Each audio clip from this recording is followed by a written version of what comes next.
Di dalam kesempatan kali ini saya akan menjelaskan MPI, tetapi terlebih dahulu kita sebagai guru harus tahu apa AI atau AI terlebih dahulu. Ada yang tahu mungkin Bapak Ibu bisa diketik di kolom komentar teknologi AI itu seperti apa, karena yang saya tahu AI itu kalau bisa tidak hanya gurunya saja Bapak Ibu, tetapi juga siswanya pun paham bagaimana kita memperkenalkan AI kepada siswa.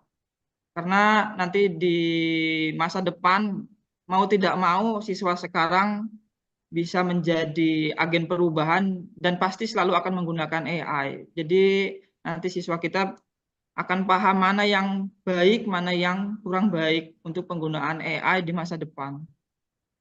Ini AI di sini adalah singkatan dari Artificial Intelligence atau kecerdasan buatan, sehingga ini adalah suatu kemampuan mesin atau program komputer untuk pemecahan masalah, pembelajaran, ataupun suatu yang lainnya. Kemudian ini referensinya juga saya ambil dari beberapa sumber, sehingga ini menjadi valid apa AI itu. Nanti juga saya akan bantu Bapak Ibu bagaimana mencari sumber dengan teknologi AI, tetapi ada sumbernya. Nah, di sini Bapak Ibu kita masuk ke MPI, Multimedia Pembelajaran Interaktif. Multimedia ini adalah suatu pendekatan dalam pendidikan yang manfaatnya berbagai media interaktif. Tentunya dalam bentuk video, animasi, audio, dan elemen-elemen yang ada eh, interaktifnya. Media interaktif di sini adalah tombol-tombol yang bisa digunakan siswa terutama baik secara digeser ataupun diisi, atau mungkin mereka juga bisa berbicara. MP ini sudah sangat menarik di zaman sekarang. Tentunya Bapak Ibu, keuntungan dari MP ini ada 3 jenis yang saya rangkum, yaitu yang pertama adalah memperkuat pemahaman konsep dengan memadukan teks, gambar, video, dan audio. Siswa dapat juga mendengarkan atau mungkin kontak langsung dengan media tersebut. Kemudian yang kedua adalah meningkatkan keterlibatan siswa. Nah, di sini tadi dengan adanya tombol-tombol yang bisa menjadi interaktif, baik tombol next atau mungkin geser dan sebagainya, ini bisa diterapkan dalam kuis, game, atau simulasi, sehingga siswa bisa belajar mandiri, kemudian bisa berpartisipasi, baik di mana saja dan kapan saja. Yang ketiga adalah menyediakan pembelajaran personalisasi. Nah, di sini itu tadi yang saya sampaikan, pembelajaran di sini siswa bisa belajar mandiri, meskipun perlu bimbingan, tetapi setidaknya dengan MPI siswa bisa belajar mandiri, tentunya bisa menjadi kreatif di masa yang akan datang. Dan materinya pun bisa diulang-ulang di kapan saja. Ini begitu. Selanjutnya adalah ada tips-tips Bapak Ibu saat membuat MPI. Jadi ini yang paling penting, bisa Bapak note atau catat yang paling penting dalam membuat MPI. Yang pertama adalah rencanakan Bapak Ibu tujuan pembelajaran yang akan dijelaskan dalam MPI. Tentunya Bapak Ibu nanti harus menyiapkan storyboard. Jadi suatu oret-oretan atau diagram di kertas, apa nanti yang mau ditampilkan, kemudian nanti isinya apa, tujuan pembelajarannya apa, kemudian nanti di akhir jangan lupa untuk refleksi. Yang kedua adalah gunakan visual yang menarik namun sederhana. Nah, di sini visual-visual yang menarik ini tentunya akan membuat minat siswa dalam belajar MPI dan menggunakannya.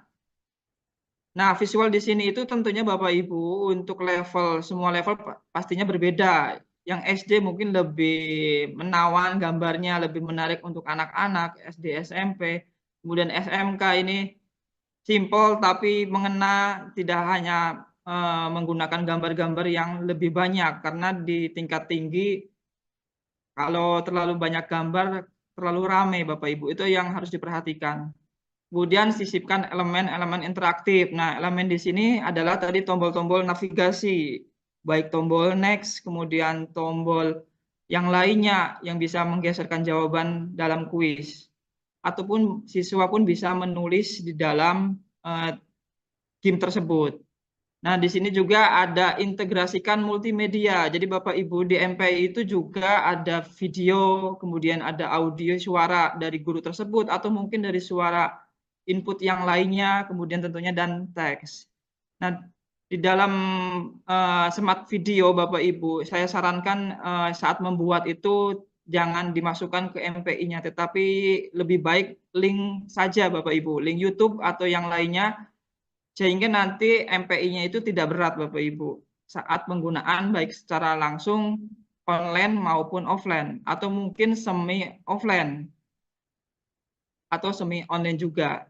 Kemudian sederhanakan navigasi dan tata letak Bapak Ibu. Nah, saat pembuatan MPI, navigasi-navigasi itu kalau bisa bentuknya tidak berubah, kemudian letaknya pun tidak berubah Bapak Ibu. Kalau ada di pojok kanan bawah, ya di pojok kanan bawah terus sampai akhir. Karena nanti itu kalau asal-asalan nanti siswa kebingungan. Ini tombol next-nya di mana? Ini tombol yang lainnya di mana? Seperti itu. Kemudian bisa disisipkan dengan suara, karena ini nanti bisa juga pembelajaran interaktifnya di sini, pembelajaran diferensiasi bisa diintegrasikan. Ada yang suka mendengarkan tanpa membaca pertanyaan, ada juga mungkin ada yang suka membaca pertanyaannya dulu atau materinya, ataupun yang lainnya. Kemudian jangan lupa berikan umpan balik Bapak Ibu saat di dalam kuis MPI itu ada sejenisnya koreksi, sehingga nanti siswa-siswi bisa paham mana yang salah, mana yang kurang baik atau kurang bagus. Kemudian berikan kompatibel platformnya. Nah, itu tadi yang sebelum saya sampaikan, platform di sini itu tidak asal-asalan, kemudian tidak terlalu berat. Itu yang paling utama di situ. Karena tidak semua perangkat bisa menggunakannya. Mungkin di HP kita bisa jalan, tetapi di HP siswa tidak jalan karena HP jenis dari siswa juga berbeda-beda. Ini yang harus diperhatikan Bapak Ibu. Kemudian jangan lupa di akhir media nanti ada uji dan evaluasi. Setelah mempelajari materi, ada game dan sebagainya, Bapak Ibu bisa memasukkan uji dan evaluasi dalam MP tersebut. Tentunya kalau lebih bagus lagi nanti diintegrasikan dengan spreadsheet sehingga nilai bisa langsung terkirim. Itu yang harus menjadi acuan Bapak Ibu dalam membuat MPI. Nah, dari 8 aplikasi online ini yang tentunya berbasis AI, mungkin Bapak Ibu ada 8 aplikasi yang sudah menggunakannya. Dari sini Bapak Ibu mungkin ada yang sudah paham semua dari 8 aplikasi ini, bisa ditulis di kolom komentar, bisa 1 atau 2 atau mungkin paham. Karena Bapak Ibu hanya bisa menggunakan tetapi nggak paham logonya. Ini terkadang seperti itu. Ini menurut saya logo itu sepele tapi penting Bapak Ibu. Karena bisa menjadi dasar penggunaan aplikasi AI dan MPI. Ini di sini yang pertama Bapak Ibu juga sudah paham ada Canva, kemudian ada ChatGPT. Ini untuk mencari referensi, tetapi kekurangan di ChatGPT itu tidak bisa menampilkan referensi Bapak Ibu. Kemudian nomor 3 adalah Gemini. Gemini ini merupakan hal yang baru dari ChatGPT, tetapi yang saya rasakan masih kekurangan dalam hal penggunaan atau pencarian data, karena Gemini mungkin masih awal, hard disknya masih terlalu sedikit dibandingkan ChatGPT. Tetapi kalau semakin lama saya yakin Gemini pun juga bisa berbarengan dengan ChatGPT. Yang keempat adalah ada Webpick. Webpick di sini AI-nya itu Bapak Ibu nanti bisa menggenerate suatu PowerPoint secara AI. Jadi PowerPoint yang sangat mudah dalam menggunakan. Kemudian yang kelima adalah ini Studio One, bisa berbasis online dan offline. Bapak Ibu bisa mengedit video dan audio, kemudian setelah itu bisa dimasukkan ke MPI tadi. Kemudian yang nomor 6 adalah To-AI. Ya, To-AI itu tulisannya adalah TOE kemudian .ai. Nah, ini aplikasi inilah yang tadi saya sampaikan sebelumnya. Yang nomor 6 ini adalah aplikasi yang bisa mencari data referensi dengan sumbernya. Sangat lengkap sekali ini dibandingkan ChatGPT Bapak Ibu. Kemudian yang ketujuh adalah ini produk dari Leonardo AI. Ya, Bapak Ibu bisa mencari gambar-gambar yang tidak ditemukan di Google, mungkin bisa mencari di sini kreasi-kreasi yang bisa digunakan dalam MPI nanti. Ada kreasi kartun dan sebagainya atau background yang bisa digunakan dalam MPI. Yang kedelapan adalah ini adalah aplikasi pembuat MPI-nya Bapak Ibu.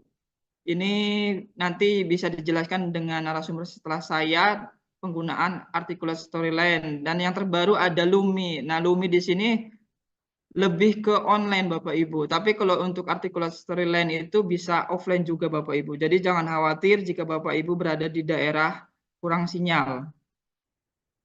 Nah, MPI ini tentunya di sini levelnya level keempat Bapak Ibu, paling tinggi karena paling lengkap. Karena ada audio, kemudian video pembelajaran, kemudian ada edu game, dan yang terakhir adalah yang MPI ini Bapak Ibu. Itu MPI itu mencakup semua keseluruhan yang ada di sini.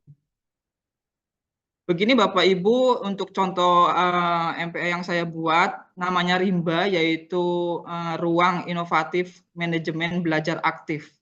Ini singkatannya seperti itu Bapak Ibu, Ruang Inovatif Manajemen Belajar Aktif. Jadi tampilan awal di sini itu ada nama lengkap, kemudian kelas, ini nanti siswa bisa mengisi, kemudian nanti bisa ke slide selanjutnya masuk, kalau sudah anak mengisi itu bisa memilih apa yang mereka perlukan. Tentunya melihat informasi terlebih dahulu Bapak Ibu, karena ini ada berisi tentang cara penggunaannya.